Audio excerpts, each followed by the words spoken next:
Bismillahirrahmanirrahim. Assalamualaikum warahmatullahi wabarakatuh. Baik adik-adik mahasiswa, hari ini kita akan berdiskusi mengenai model-model penelitian tindakan kelas. Ada beberapa model dalam penelitian tindakan kelas, sehingga kita perlu mengetahui dan memahaminya agar ketika kita melaksanakan penelitian tindakan kelas, kita dapat menggunakan salah satu model tersebut untuk sebagai pedoman atau metode kita dalam melaksanakan tindakan kelas. Fungsi dari model penelitian tindakan kelas itu yang pertama dapat menjelaskan beberapa aspek perilaku dan interaksi manusia. Kemudian yang kedua dapat mengintegrasikan seluruh pengetahuan hasil observasi dan penelitian, dapat menyederhanakan suatu proses yang bersifat kompleks, dapat digunakan sebagai pedoman untuk melakukan kegiatan. Yang pertama adalah model Kurt-Lewin. Pelaksanaan penelitian tindakan adalah proses yang terjadi dalam suatu lingkaran yang terus-menerus. Desainnya dimulai dari perencanaan, kemudian tindakan, observasi, dan refleksi. Di dalam model Kurt-Lewin ini, siklusnya akan terus berputar, di mana dimulai dari perencanaan melakukan berbagai hal yang berkaitan dengan persiapan-persiapan dalam proses penelitian tindakan kelas. Kemudian dilakukan tindakan, melakukan tindakan sesuai dengan apa yang sudah direncanakan untuk memperbaiki proses pembelajaran. Kemudian dilakukan observasi, hal-hal yang ingin diobservasi diamati, kemudian diberikan penilaian. Setelah itu baru direfleksi bagaimana proses pembelajaran yang sudah berlangsung, dimulai dari perencanaan, tindakan, dan observasi.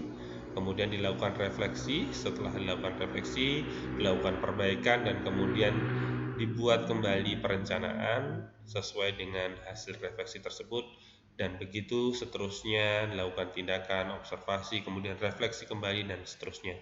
Maka siklus dalam model Kurt-Lewin ini terus berputar, mulai dari perencanaan hingga refleksi.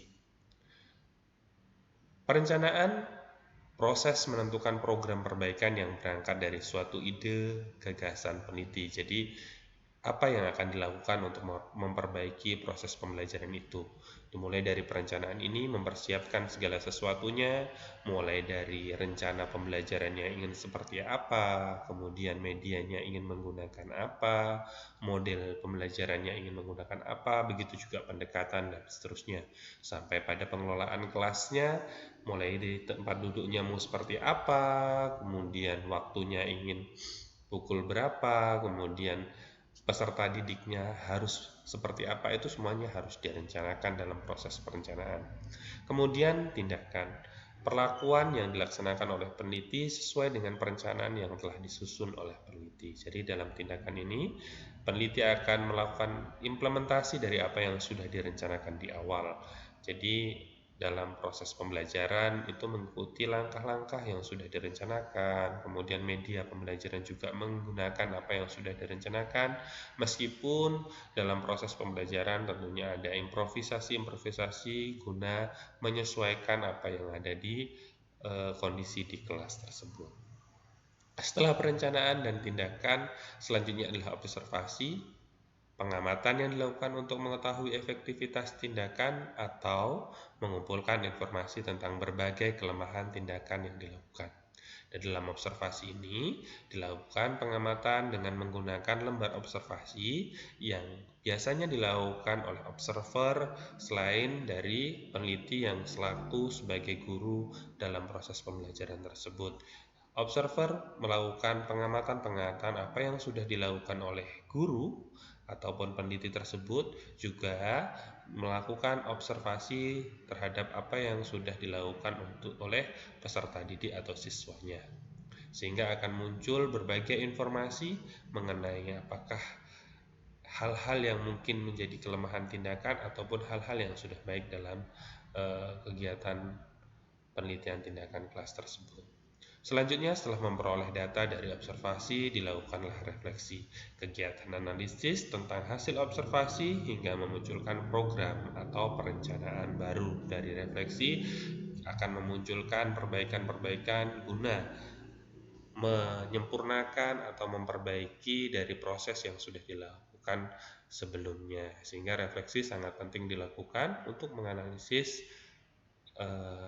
keberhasilan pada siklus tersebut. Selanjutnya, model Elliott menekankan pada proses untuk mencoba hal-hal baru dalam proses pembelajaran. Dimulai dari gagasan umum, kemudian melakukan eksplorasi, baru melakukan rencana. Setelah dilakukan rencana, akan dilakukan tindakan. Setelah dilakukan tindakan, maka dilakukan monitor dan eksplorasi, dan seterusnya akan dilakukan tindakan yang kedua. Setelah itu, maka akan dilakukan revisi rencana atau kembali akan dilakukan tindakan kedua. Begitu seterusnya. Ini merupakan gambaran dari model Elliott. Kemudian model Hopkins. Pelaksanaan penelitian tindakan dilakukan membentuk spiral yang dimulai dari merasakan adanya masalah, kemudian menyusun perencanaan, melaksanakan tindakan, melakukan observasi, mengadakan refleksi, melakukan rencana ulang, melaksanakan tindakan, dan seterusnya.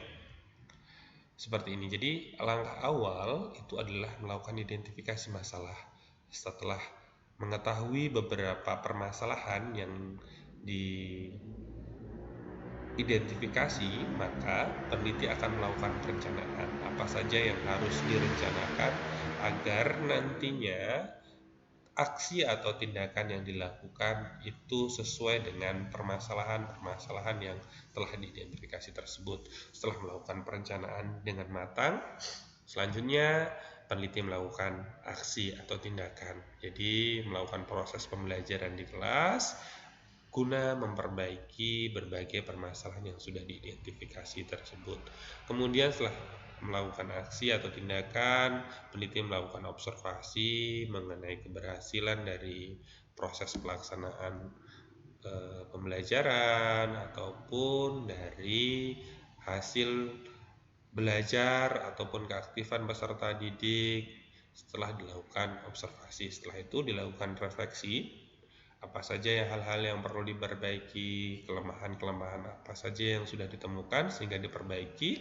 Kemudian setelah dilakukan refleksi, mengidentifikasi berbagai kelemahan dan kelebihan, bahkan hal-hal apa yang kemudian harus dilakukan, maka dituangkan ke dalam perencanaan ulang. Setelah melakukan perencanaan ulang, diimplementasikan kembali dalam bentuk aksi atau tindakan. Setelah itu diobservasi kembali, dilihat, diamati bagaimana tingkat keberhasilan dari perencanaan yang sudah diperbaiki berdasarkan hasil refleksi tersebut. Ketika memang masih ditemukan misalnya hasil belajarnya belum mencapai target atau indikator keberhasilan, maka di observasi tersebut akan dilakukan refleksi kembali, maka akan dituangkan kembali dalam perencanaan ulang dan begitu seterusnya. Jadi dalam model Hopkins ini lebih menerapkan metode atau bagian alur spiral sehingga dia akan terus berulang mulai dari perencanaan, kemudian aksi atau tindakan, observasi, refleksi kembali ke dalam perencanaan ulang kembali setelah refleksi dan seterusnya hingga mendapatkan suatu perubahan atau hasil yang diharapkan. Kemudian yang keempat adalah model penelitian kelas bentuk siklus. Dinamakan siklus karena model ini lebih menonjolkan kegiatan yang harus dilaksanakan oleh setiap peneliti, misalnya guru dalam setiap kali putaran. Nah, ini model ini seringkali yang kita terapkan atau kita gunakan pada saat ini, baik oleh peneliti mahasiswa ataupun oleh guru yang sudah melaksanakan pembelajaran di kelas.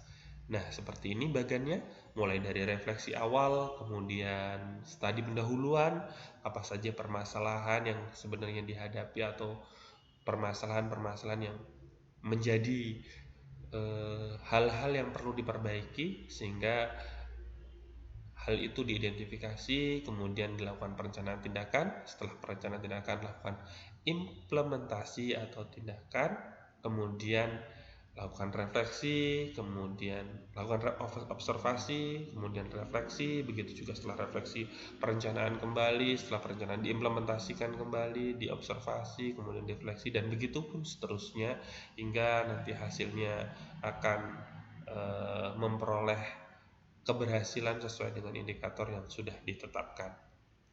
Ini adalah gebagan sesuai dengan model siklus. Nah, setidaknya dapat disimpulkan bahwa sebenarnya dalam beberapa model yang sudah kita pelajari di awal tadi, setidaknya ada 4, namun semuanya memiliki unsur-unsur yang sama, yaitu mulai dari perencanaan, kemudian melakukan tindakan, kemudian observasi, dan terakhir adalah refleksi. Apapun modelnya, tetap melakukan 4 unsur ini dalam proses penelitian tindakan kelas. Mudah-mudahan bisa dipahami apa yang sudah saya sampaikan ini.